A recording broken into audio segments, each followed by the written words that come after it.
Good afternoon, everyone. It's Saturday. It's Chat with Mac. We're glad to have everyone joining us. Thank you to everyone that's been listening and looking at our little show here. We really appreciate your feedback. We appreciate you just taking time to listen to what we have. And for those of you that are new, to what we do, welcome, welcome, welcome. Nadeem, happy Saturday, sir. Yeah, it is. It is a great Saturday. I've just been lounging around watching TV this morning. That's I not the take it easy. norm. That's not the norm for you. You usually even on Saturdays you're working. Yeah, well, I mean, I do a few things, but today I thought, I'm just gonna take it easy and just lounge around and, not do much of work. Good, Yeah, good. take a little breather. That's good. So today we're not going to do our normal cybersecurity, our more enterprise business type of topic. I want to talk about something that everybody can relate or probably have questions on, and it's the PC versus Mac battle. And I know for you, I think you've used pretty much both of them, if I'm not mistaken. So I wanted to get your thoughts on which one is better? Is it PC? Is it Mac? Are they good for varying degrees of whatever you might be doing? I wanted to get your thoughts on that because I'm looking for a new one myself, and I got a lot of questions. Yeah. Well, so that's an interesting question. The answer to that is depends on what you want to use it for. Exactly. I figured. Right. So it's not an easy answer. So personally, myself, I like the interface of the Mac. I feel like I can do a lot more things. I can do things faster. It is smoother, especially using multiple apps. It's faster the way Mac OS handles things versus Windows. But having said that, I still use a lot of PC because there are some apps that only run well on a PC. Like some of our line of business apps, they will not run well on a Mac at all. Some of the other things that we do, they require a PC. So I'm kind of like in both worlds. Now, even when I am working on a Mac most of the time, so like right now I'm on a Mac, and even when I'm on a Mac, I always have access to a few machines, whether they're in the cloud or physical machines somewhere that are running Windows that I access through the Mac, and that's where I run my line of business applications. The best thing about the Mac, I think it's been a few years when I first got introduced to the Mac, and it's been, I don't know, 13 years, something like that. And I very quickly found myself to be a lot more productive on the Mac side of things, because back when I started, the gestures were not there on the PC side of things, right? The trackpads were still that puny little trackpads that really didn't do much. And I very quickly got used to like the 4-finger swipes and the swipes left and right and all that, just getting between apps quickly and getting things done faster. And that was fine. I mean, I've used Linux, I've used Windows, I've used Mac OS. So the interfaces are very similar nowadays, right? With Windows 10, Windows 11, we have the gestures, we can customize things, we can pretty much get on par with productivity no matter what the OS is, what the human interface is. What makes things different? Well, right now, the major differentiator that I see is Mac's own silicon. Mac's, Apple moving away from that Intel silicon. So that's really the game changer right now, because not only is it about the chip speed, the performance, but also the front end buses, how the Mac silicon accesses memory. It's just at a whole different level. Uh, I used to tell people when I used to get into debates about mining cryptocurrency, and I used to tell them, well, whoever, like if somebody from outside of this world brought some outside technology into this world, then those people who had access to that technology would be able to mine a lot more cryptocurrency, right? It's based on Yeah. that performance because if it's just regular off the shelf, hardware, then everybody's on the same level. But if something from outside this world comes in, that all of a sudden changes the playing field. So Apple coming up with their own silicon really is that level of difference between Intel and Apple Silicon, the M1 and now the M2 chips, right? Um, Not only are they performing better, like many times better, but they're also performing with less power, and that's the game changer. So you can either reduce power or you can reduce performance, but when you can do both, that's like a multiplier, right? Right. So that's really the game changer right now. Is the and you cannot get Apple Silicon in any other device other than Apple devices. So that really is the game changer right now. As far as myself, I still, I mean, I always have a few Windows machines. Like I have my laptop studio here. I have this Surface Pro here. I have this laptop, older laptop 3 here. So I always have devices, with that we are working with, that we're testing out, and things like that. But my given the choice, my main, if I only had to choose one, I would like to have just an Apple device with the new Apple Silicon chip in there, and just use that. If I only had to have just one device, right? Gotcha. It's like a friend of mine once said, and he watches this videos, and he once said, he's like, Nadeem, sometimes I forget that you're an Apple guy stuck in a Windows world, and that's kind of true because, I mean, we work with Windows systems all day, every day. That's That's like all. all of our, like all the enterprise work we do is on the Windows side of things with Microsoft technologies. But yet when I have to choose a human interface with a machine, I like that Mac OS interface. So that's what he was kind of referring to as, I'm a Mac person stuck in a Windows world. But I like both worlds. I mean, I'm not, I can work with any kind of OS, whether it's Microsoft, Apple, or even variants of Linux, and I've used all of them. So let me ask you this.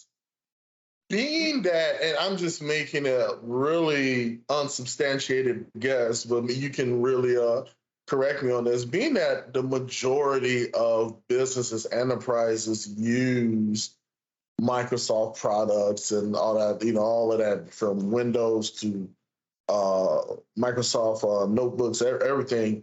Is it possible for a company on the enterprise level to use Apple devices? By Apple devices, Apple, uh, not MacBooks. What's the bigger? The iMac. iMac. Yeah, I've only seen now, and here's the reason I've asked it. I asked this. I think I've seen one time in my corporate career where I walked into an office and all they had was iMacs. I've seen that once. Every time it's always been some type of Microsoft device. Why is that? Yeah. So, we have a few customers where they do have Macs, and we always run into a problem. For example, on a Windows machine, I can tell somebody, well, I need to ping so and so, and I'll walk you through it. And we can walk somebody through it. I mean, we don't need to have that interface. We can just walk somebody through it. And then every now and then you run into a person who has, let's say, their personal Mac, and they want to connect to their office or whatever have you, and we have to walk them through it. So we say, well, the remote desktop client is not built in, so you gotta get that from Microsoft first, right? You gotta download it. Well, how do I download it? And it's like, dude, why'd you get a Mac if you didn't know how to download it? I mean, it's the easiest way to do it. And it's so what I'm trying to say is Windows is so there are so many deployments of Windows. It is so widespread. Everybody knows, where to get stuff for Windows. I mean, people even know where to get hack stuff for Windows, but on a Mac, that knowledge is not as widespread just because there is not that big of a footprint for Mac OS. So a lot of times people get stuck with like they want to do something, but they don't know how, and they're asking somebody who is focused on their corporate Windows deployment, and that person may not know. It's almost like, well, why did you go with a Mac if you didn't know how to do certain things that you know how to do in Windows? I mean, why would you do that? Just for the sake of it, or was there a reason behind that? Now, having said that, here's the game changer when it comes to enterprise. So for enterprise where you have multiple devices that you need to manage, it's much easier to manage them when you have Active Directory. That's the think of it like the glue that holds multiple devices together to easily manage them. That integration is not as good when it comes to Mac or Linux with Active Directory. It is, I mean, like for example, group policies. We have group policies. We can pretty much make Windows spin on its head just using group policies. While it's very limited when it comes to Mac OS or Linux, we can't do much with group policies. So now we have to come up with a separate management tool to manage these devices when these are already built into any Windows server out there. I mean, you can use any Windows server. You can deploy Active Directory on it. You don't need any additional license or software for it. It's already built in. And then you can join all your workstations to this domain that you created in Active Directory. And it just makes management so much easier. But now when you bring in a Mac, and this is the problem that a lot of MSPs face, is when they get into an organization where they have a lot of Mac or Linux deployments, how are we going to centrally manage them? So what these MSPs end up doing is they end up using a third-party management tool or management software to manage these Macs. So because the integration is just not there. It's almost like if you were historically using Apple devices and all of a sudden you bought an Android device. Well, none of your apps are going to work. You got to get those apps again on that Android device because Android is not going to connect to Apple Store, right? So it's just the way it is. Same thing goes with Windows and Mac OS. If you have Windows deployed, Active Directory, and all that good stuff, you're doing it central management. One guy brings their Mac and they want to integrate with your corporate. Well, number one, you want that Mac to get integrated with your group policy because you might have, as an enterprise, you might have some compliance requirements where you have to do certain things, be able to do certain things centrally and monitor certain things centrally. Well, if you can't do that, you may not be able to allow that Mac to be part of your domain. And that's the issue we run into. So now almost all the customers that we have, they are primarily a Windows/Microsoft enterprise. They might have a few people with Mac OSs, which are like on the side, or maybe some people who work with video or some heavy graphic stuff that maybe they do that, but primarily they're Windows devices, and we can very easily manage them because of Active Directory. We don't need a third-party software to do that. It just that whole central management and all that process is so much easier when you're in the Microsoft world now. Having said that, it's also a pro for a lot of the developers because how you do certain things on Windows side is different than how you do it on the Mac side of things, right? It's like developers might want to use certain frameworks, like they might want to use something for on the .NET framework. Well, yeah, you can do that on the Mac OS, but you have to jump through a few hoops to be able to do that. It's not as seamless and easy like it is on the Windows side of things. So at the end of the day, the advantage to Windows to Microsoft world is that we have such a huge deployment base, and all these tools are already worked out. So it's something that came to mind when you were talking about that, that I can remember. So that's on the other side of the Mac slash Microsoft debate. Now on the consumer side, that I remember being a huge issue and I think since then Apple has changed this with the use of Microsoft Word and things of that nature. But I remember quite a few Apple users having to use emulators in order to do certain things, that you could do on a Microsoft, based device that you couldn't do on an iOS based device. Is that still a thing now, or has Well, that become better? so yeah, so I think there's a couple of questions there. So iOS is totally different. That's for your handheld devices, right? So Uh-huh. you're always going to need some kind of emulator if you want to do something natively, and there's not a lot of emulators available for iOS. So that's if you want to do some Windows stuff on an iOS device, you need to have a virtual machine or a remote machine, cloud machine that you log into it Really? with there. Now, for Mac OS, yes. So there are virtualization technologies and emulators that you can use to run Windows apps on the Mac hardware. So you can do that, right? But for me, if I already because I already have some access to so many different machines in the cloud or other hardware in data centers, I don't need to have those emulators running. Like on my Macs, I never almost never run any emulator. I used to have Parallels just for testing, got rid of it, didn't need it. I used to have VMware on my Mac, got rid of it, don't need it. I've never had dual boot on my Mac. I never booted Windows on my Mac. And I have the iMac with the Intel chip in it, so I could run Windows on it if I wanted to, but I've never had the need. I'd rather just keep it on the Mac OS because Mac OS, the operating system is so finely tuned to that hardware, things just run better. Here's a little thing that I'll give you an idea about. Four finger swipe up, right? So even on Windows, it kind of gives you all the apps that you're running on your screen. But when you do it on a Mac, that whole process is so smooth. There is no jittery stuff. There is no block or that hesitation. It's almost like on a Mac, you are connected directly to the machine itself.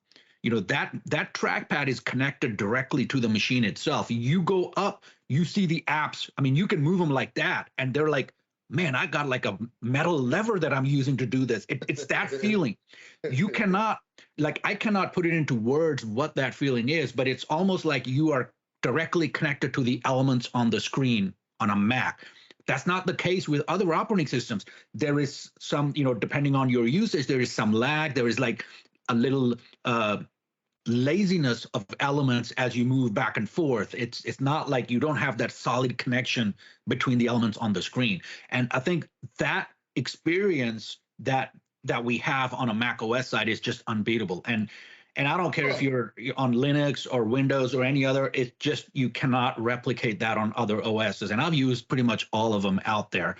So that's really what makes the difference is if you need to have that solid experience, that's what you want to have, right?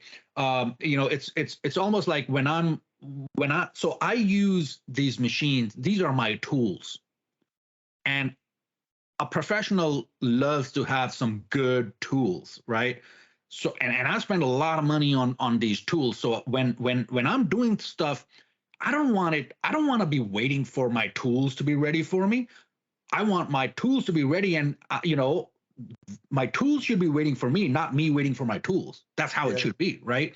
yeah. And so on Windows side of things, like you're going between applications. It could be a little delay. It could be a little laggy, depending on how many apps you have running. Never experienced that on a Mac. Now, you can run into problems on a Mac if you have some hardware issues or if you have some rogue apps on there that you might have installed unknowingly. But I don't install weird apps on my Windows or my Macs. I mean, I just have a few apps that I use, and that's what we're using all day long. But on the Windows side, that experience, that interface between the human and machine is a little laggy. It's not the same experience as you get on the Mac side of things. And that's why I like the Mac OS, that interface, and why I can do stuff faster is that direct connection to the elements on the machine, on the console.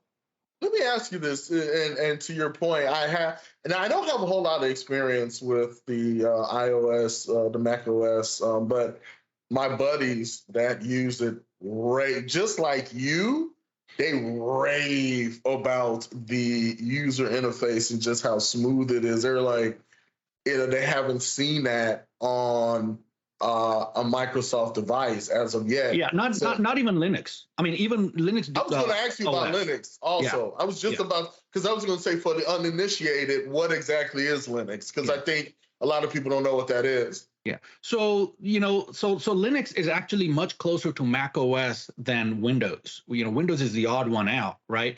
Really? Mac OS is BSD based, which is very similar commands as Linux. Yeah, BSD is not Linux, so I'm not saying that, but it's the similar, the same command line and stuff. Um, but so, but that I think the reason why that integration is so well between Mac OS and Mac hardware is maybe because everything is coming from Apple. So maybe that's why there is such good integration. But on the other hand, I have a bunch of Surface devices.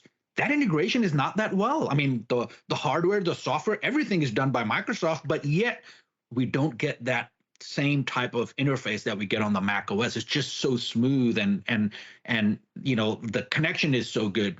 Now, let me give you a story on how I got initiated into the Apple world, because before this time I always used to think Apple made toys, right?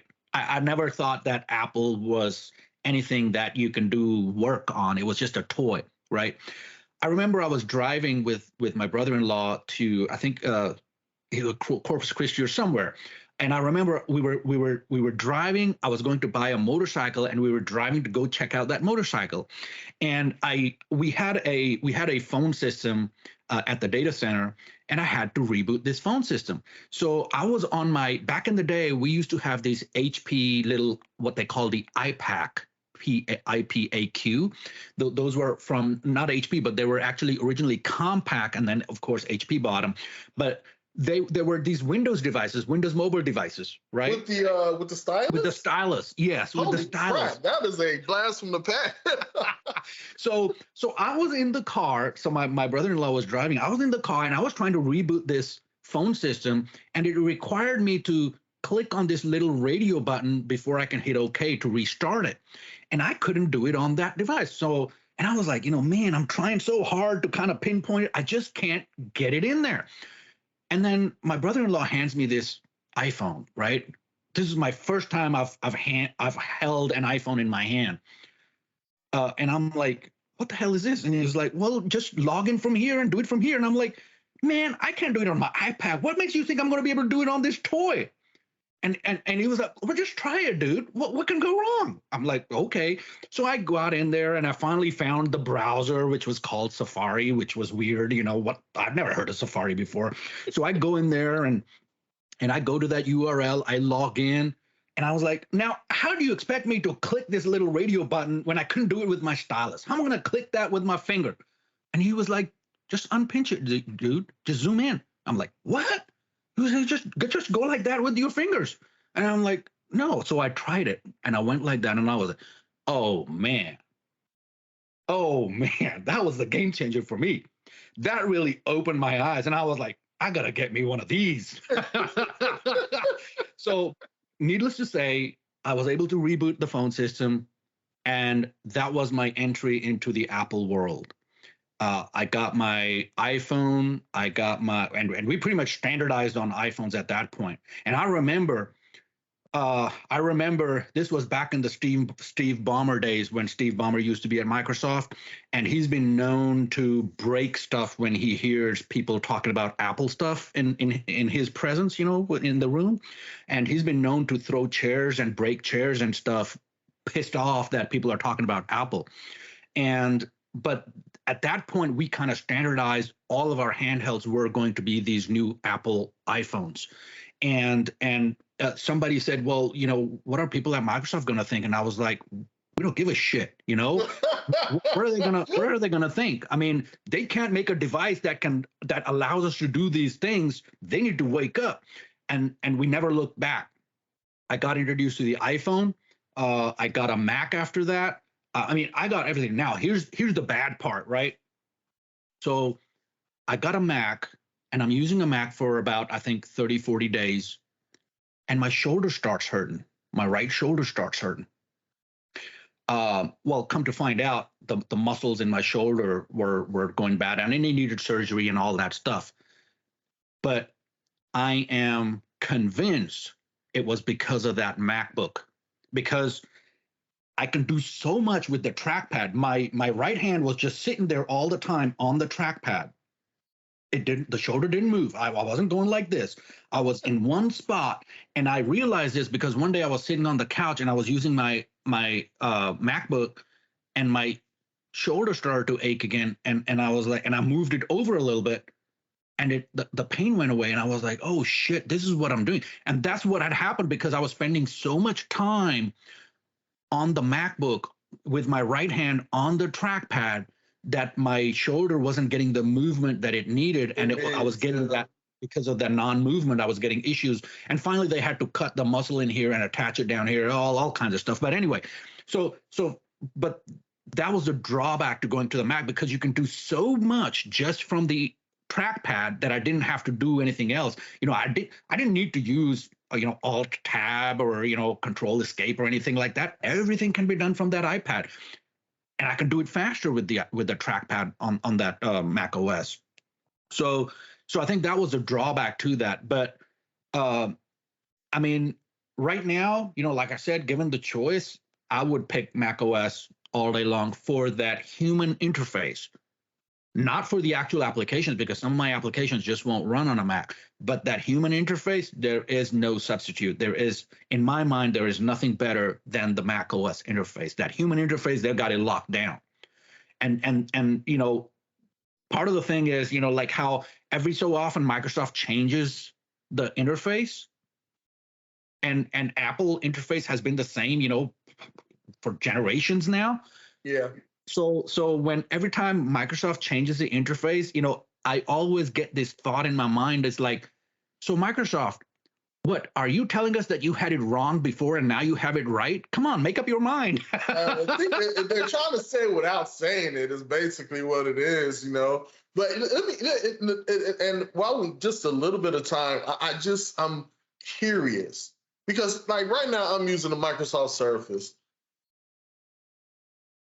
It's okay. There have been times I'm like, hey, Microsoft, thanks, thank you. We're not saying this, we're just giving a very objective, commentary on it. But is there anything Microsoft has made that even, let's say for an iMac, that Microsoft has made that it's at least comparable?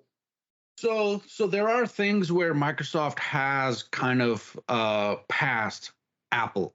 They're not in the human interface design as far as the fluidity of the elements on the screen and things like that. That's not what their focus is. However, if you use Microsoft Studio, that all-in-one PC that Microsoft makes, Microsoft Studio, it has something that for some specific users is a game changer, and it's the puck. You probably haven't heard of it. I have not. It's a puck that you can put anywhere on the screen, and it can integrate with your app. So for example, if you're a graphic designer, you can use the puck to select colors. It rotates like a mechanical device. It's almost like a mechanical knob connected to the software, right? So you can go through your colors by rotating this puck, right? And they're trying to get that direct connection. So you cannot do that on a Mac. However, the Mac, the elements are just so tightly controlled with the trackpad, but that is something that Mac does not have, is that puck, right? And so, yes, Microsoft does have certain things that are only exclusive to Microsoft. I mean, that puck is, you cannot use it to its full capability on anything else other than a Microsoft device, whether it's a Microsoft Studio all-in-one or Microsoft, Surfaces or Microsoft Studio laptops. It's an actual puck, or it's an actual puck. It sits on the screen, and when you put it on the screen, the software that you're running, for example, Adobe Photoshop, it will detect that puck where it is on the screen and get connected to it, so you can actually program it to do certain things. Like you can either pick colors from it, so it could be your color picker, or you can, like if you're editing a movie, it could be like taking you through the scenes back and forth, so you can go back and forth as opposed to having to use that trackpad. So it's almost like a direct connection to the elements in the software, right? And you just put it on the screen? You just put it on the screen. That's it. Now I have to look this up. Yeah. I've not heard of it. I have to look at it. I have to. So that's Wow. so that's what Microsoft does is they're trying to break new ground and bring new technologies, but I think where they're lagging is refining what they already have. If they can get that direct connection to the screen, and there's a couple of reasons why Mac does that so well and PC slash Windows does not, because if we go to a very low level, the human interface elements run at a much lower level within the Mac. What that means is when it's running at a much lower level in the Mac, then if something breaks in the interface, it's gonna end up crashing the whole machine. That's the drawback to that. However, you get a much smoother interaction because it's running at a much lower level with the CPU itself. On Windows, it runs at a higher level, so it's not running at that same level as on a Mac. So yeah, you're not going to get that same level of fluidity and that connection, that perceived connection. Mhm. But if something breaks in the interface, it's not going to bring the whole machine down. Interesting. So there's a reason why they are the way they are, and why one company chose one way and another company chose another way, and that's just choice to users. So it's a good thing. We can pick and choose whatever we want. But at the end of the day, if it was me and I wanted to just have that good human experience with a machine, I would choose Mac OS. But if I wanted to run some applications that I just can't find for Mac OS, Windows is where it's at. I mean, there's no It's other good to option. know. and Wow. and if I was a high end graphics person, designer, then yes, something like a Microsoft Studio or Microsoft Studio laptop or something like that could make sense to speed up my process with the puck, because that is not an option on the Mac side of things. Good to know. Yeah. It's really good to So know. so that, that's what my thoughts are. Let us know what your thoughts are. If you've had experience with Please. Macs, iOS, Android, whatever, let us know your thoughts. What do you think? What do you like? What do you dislike? And a lot of times, these companies, we may not realize it, but these companies look for activity like this where people are talking, pros and cons, and eventually you never know where things are gonna end up coming out into the real world based on some of the interactions that we're having through videos or whatever have you. So it's I'll be keen to see what some of the comments we get on It this. would be. Yeah. All right, Awesome. Mac, I think we'll call it a day with that. I'm gonna probably run out, grab some lunch. But everybody have a great day. Mac, you have a good one as well. You too. Everybody have a good one. Bye. Bye bye.